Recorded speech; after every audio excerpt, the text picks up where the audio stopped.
बोलो राधे राधे सरकार जय हो। आज देव ऋषि नारद वृंदावन में आते हैं और वृंदावन में भ्रमण करते करते सीधे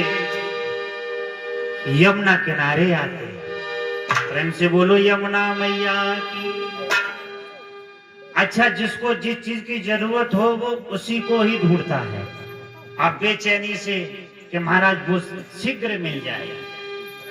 लेकिन पता चला कि सत्संग तो कहीं नहीं मिला, और क्या मिल गया कि बड़ी दर्द भरी आवाज, करुणा भरी आवाज, बड़ी दुख भरी आवाज नारद जी के कानों में आती है। नारद ऋषि ने एक दिन और यमुना जी के तीर देखी एक सुंदरी दुखिया रे अधीर।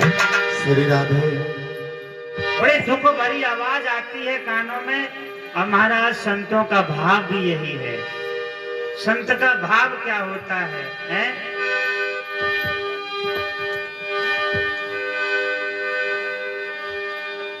संत हमेशा दूसरों के दुख में दुखी हो जाते हैं। जो दूसरों के दुख को अपना समझ ले और दुखी हो जाए, महाराज परमात्मा इसी भाव का भूखा है। भाव का भूखा हूं, भाव एक सार है, और भाव से भजता मुझे भव से बेड़ा पार है।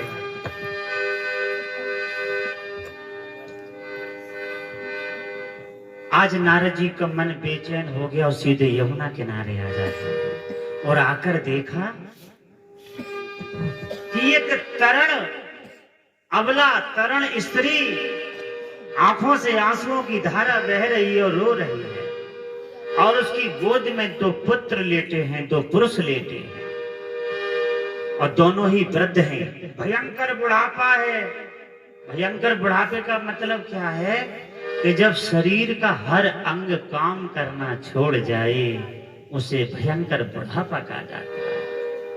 आंखें देखना छोड़ जाएं, कान सुनना छोड़ जाएं, जीव बोलना छोड़ जाए, उसे भयंकर बुढ़ापा कहा जाता है।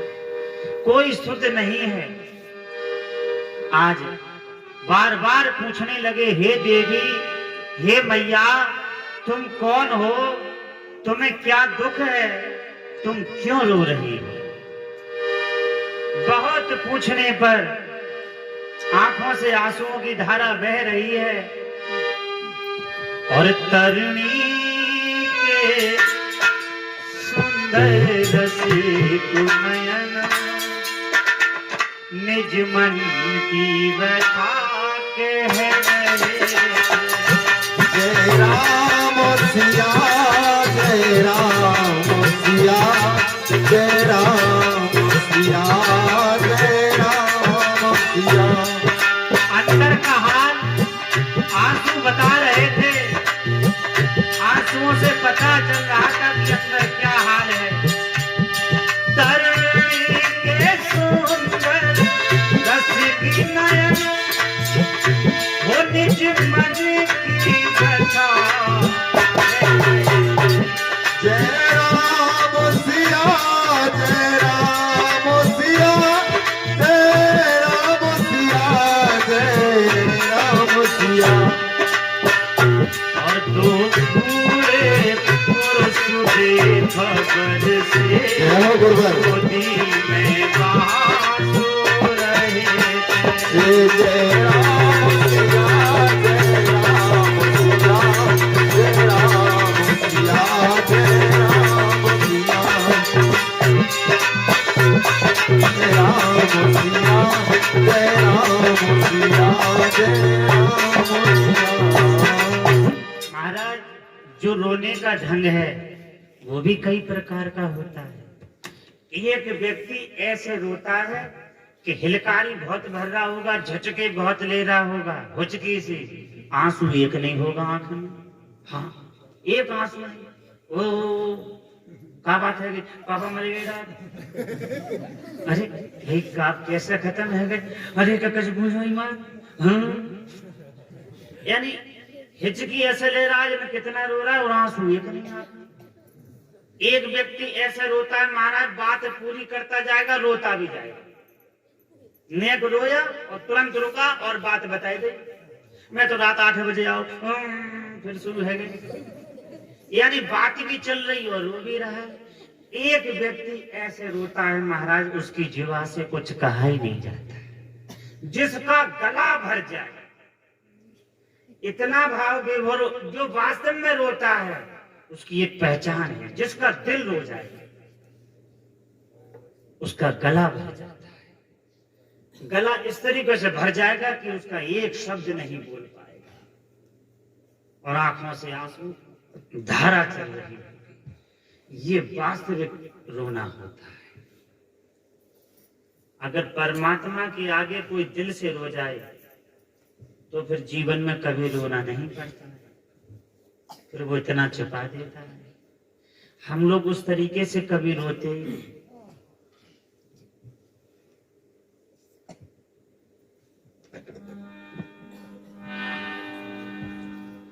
दूसरों के काम आना जान जाओ, दूसरों के साथ भलाई करो, दूसरों के दुख को अपना दुख समझो, ये भक्त की पहचान है। और जब हम ऐसा करेंगे तो भगवान हमें अपना भक्त मानता है। हम बहुत प्रयास कर रहे हैं, सामग्री बहुत खरीद लाते हैं, धूप बत्ती खूब खर्च कर रहे हैं, हाँ घी बहुत खर्च कर रहे हैं, माथे से खूब खर्च कर रहे हैं, रोज चिरागी कर रहे हैं, लेकिन परमात्मा के होने के जो नियम है वो कौन से हैं?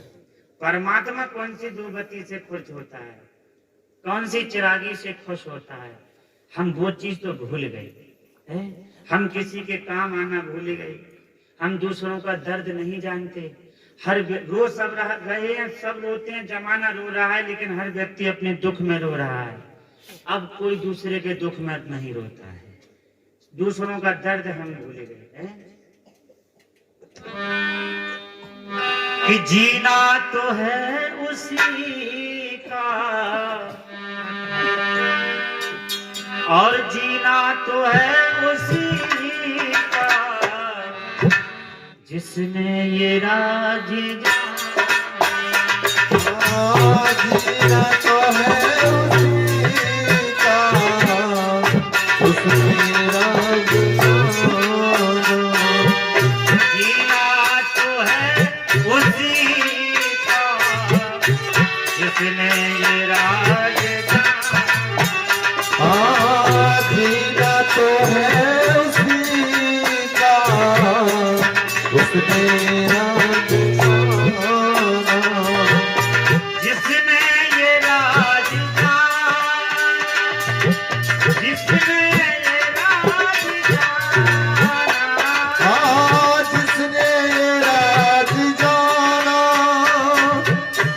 जिसने राज जाना, है काम आदमी का, है काम आदमी का और काम है काम आदमी का, तेरा पिता माना। है काम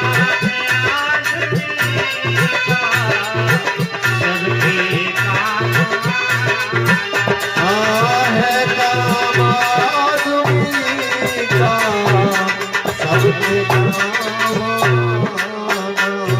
ये है, इस भाव का भूखा है भगवान। हम लोग कहते तो हैं लेकिन हम समझते नहीं हैं। अगर ये हम समझ लें तो असली पूजा है, इबादत है, दुखियों की इमदाद करना, जो साध है उसका दिल साध करना। ये उर्दू के अल्फाज हैं, समझना। और खुद की नवाज और पूजा यही, खुद की नवाज और पूजा यही, जो बर्बाद है उसे आबाद करना। ये वास्तविक पूजा है। हम धर्म पर लग रहे हैं, हम एक दूसरे को बहुत बुरा मान रहे हैं कि जो हिंदू हैं, कि जो मुसलमान हैं, कि जो है। महाराज धर्म पर लड़ते वाले तो बहुत मिले, लेकिन धर्म को समझते वाले लोग नहीं मिले। जिन्होंने धर्म को समझ लिया कि धर्म क्या है, तो याद रखना, जो व्यक्ति धर्म को समझ गया वो कभी किसी धर्म की बुराई नहीं कर सकता, क्योंकि धर्म के नाम चाहे कितने भी हो जाएं, लेकिन धर्म एक ही है। धर्म एक ही है। हम लोग अपनी सोच से बंटवारा कर रहे हैं, भेद कर रहे हैं, विषय अलग है, परंतु याद रखो, धर्मवान व्यक्ति कभी किसी धर्म की बुराई, धर्म में रहने वाले लोग खराब हो सकते हैं, उन लोगों की बुराई कर सकता है कोई, क्योंकि सब अच्छे नहीं होते। एक घर में सब अच्छे नहीं होते महाराज, वो तो धर्म की बात है, परंतु धर्म की बुराई नहीं, क्योंकि धर्म कोई खराब नहीं। बोलो गोविंद भगवान की जय। आज बार बार पूछते हैं, भैया तू कुछ तो बोल, अरे तू कुछ तो बता, तुझे क्या कष्ट है? तो आज वो देवी कहती है, बड़ा हिम्मत बांधती है, साहस बढ़ा करके बोलती है और कहती है, और मैं हूं लौकिक सुंदरी नहीं। हे नारद, मैं केवल एक सुंदर स्त्री नहीं हूं, असलियत में मैं कुछ और हूं। नारद जी बोले, जल्दी बताओ मैया, वही तो जानना चाह रहा हूं कि मैं हूं लौकिक सुंदरी नहीं, श्री राधे, और सब मुझे भक्ति बतलाते। जय राम सिया, जय राम सिया, जय राम सिया, जय राम सिया। मैं हूं लौकिक सुंदरी नहीं, सब मुझे भक्ति बतलाते। जय राम सिया, जय राम सिया, जय राम सिया, जय राम सिया। और ये दोनों ज्ञान वैराग्य रूप मेरे बेटे कहलाते। जय राम सिया, जय राम सिया, जय राम सिया, जय राम सिया। नारद जी बोले, ये तुम्हारे दोनों बेटे हैं कि हाँ, एक का नाम ज्ञान है और एक का नाम वैराग्य है, तो मैया रो क्यों रही हो? मैया ने बड़ा जवाब दिया, सुंदर जवाब कि हे नारद, सतयुग में मेरे बच्चे स्वस्थ थे और त्रेता में भी स्वस्थ थे और द्वापर में भी स्वस्थ थे, लेकिन जैसे ही कलयुग आया तो कलयुग ने सबसे पहले मेरे बच्चों पर प्रभाव डाला और क्या कर दिया कि मेरे बच्चों की जवानी छीन ली और इन्हें घोर बुढ़ापा दे दिया। आज इन्हें कोई सुध ही नहीं है, ना ये बोल पा रहे हैं, ना खा पा रहे हैं, ना देख पा रहे हैं, बिल्कुल जिंदा मुर्दा बना दिया है। द्वापर तक भरी जवानी थी और थे दोनों अपनाते। जय राम सिया, जय राम सिया, जय राम सिया, जय राम सिया। मनुष्य की सबसे मजबूत अवस्था कौन सी होती है? जिसमें आगे में नहीं रहता है, उसका नाम है जवानी, तरण अवस्था। द्वापर तक भरी जवानी थी, हे दोनों आपे में। जय राम सिया, जय राम सिया, जय राम सिया, जय राम सिया। कलयुग के आते ही और देखे जय राम सिया,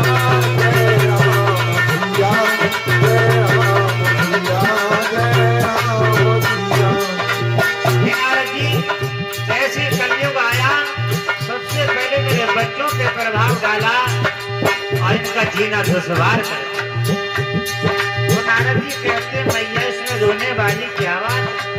अरे बुढ़ापा सबसे आता है, इसमें रोने वाली क्या बात है? तो मैया कहती है नारद ऋषि राज बात है मरने की खूने साथी है, बच्चों पर इधर बुढ़ापा है, और बच्चों पर इधर बुढ़ापा है, माता पर इधर जवानी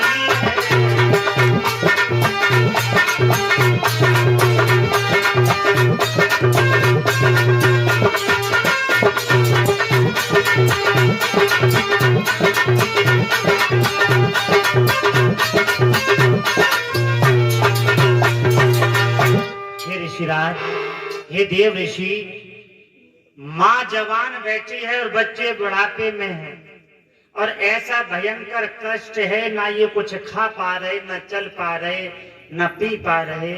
ऐसा कष्ट मुझसे देखा नहीं जा रहा। बड़ी लाज की बात है, बड़ी शर्म की बात है कि माँ जवान बैठी है और बच्चे बुढ़ापे में।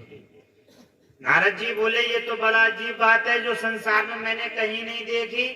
अरे मैंने संसार में ये देखा कि माता पिता पर बुढ़ापा आता है, बच्चे जवान होते हैं, लेकिन तुम अपना इन्हें बच्चा बता रही हो, अपने बच्चे बता रही हो, बालक बता रही हो, तो ये बात समझ से बाहर जा रही है कि तुम जवान हो और बच्चे बूढ़े कैसे?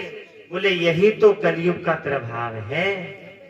अब कहती हैं नारद जी बोले क्या चाहती हो? बस मैं ये चाहती हूँ मेरे बच्चे जैसे के तैसे हो जाए। नारद जी बोले चिंता मत करो मैया, अगर सत्यता यह है तुम भक्ति हो और ये ज्ञान वैराग है। सज्जनों, ज्ञान वैराग और भक्ति तो आज भी जवान से ही नजर आती है, लेकिन बिना ज्ञान और वैराग्य के भक्ति है अब संसार में, ज्ञान वैराग्य सहित नहीं है। अब हम लोग देखी देखा वाले काम बहुत कर रहे हैं, हमें ये ज्ञान नहीं है कि हम ये काम कैसे करें। महाराज जैसे